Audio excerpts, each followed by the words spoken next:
Sudan's war has triggered one of the largest displacement crises on the planet, according to the United Nations.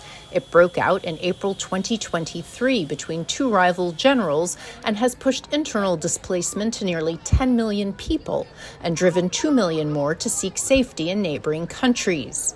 The UN High Commissioner for Refugees, Filippo Grandi, met some of the displaced this week in Kosti, in the southern part of Sudan. They're fleeing horrible violence, very severe violations of human rights, but increasingly they're also fleeing deprivation, and in particular food insecurity and in some cases hunger. So you have a multiplication of factors that are all generated clearly by this insane war that doesn't seem to end. In South Sudan, the UN Refugee Agency is working to assist them. But humanitarian aid is only a short-term solution. Peace is what is needed, he said. My appeal is really to everybody who has any influence on the parties in this conflict. Push them not towards the battlefield, but to the negotiating table. Elsewhere in Africa, the effects of the climate crisis are driving displacement, forcing people to move, especially when coupled with conflicts.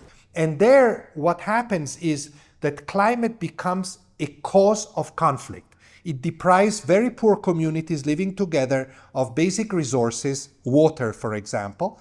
The communities start fighting, and this generates displacement. Globally, the numbers of displaced people, refugees, and asylum seekers have been increasing over the last 12 years to a staggering 120 million.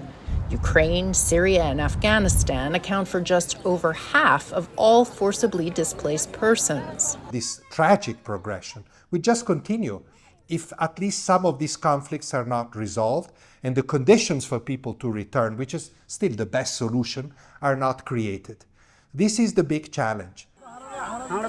Grandi warns that it will be difficult for an increasingly divided world to meet growing global challenges. Margaret Besheer, VOA News, the United Nations.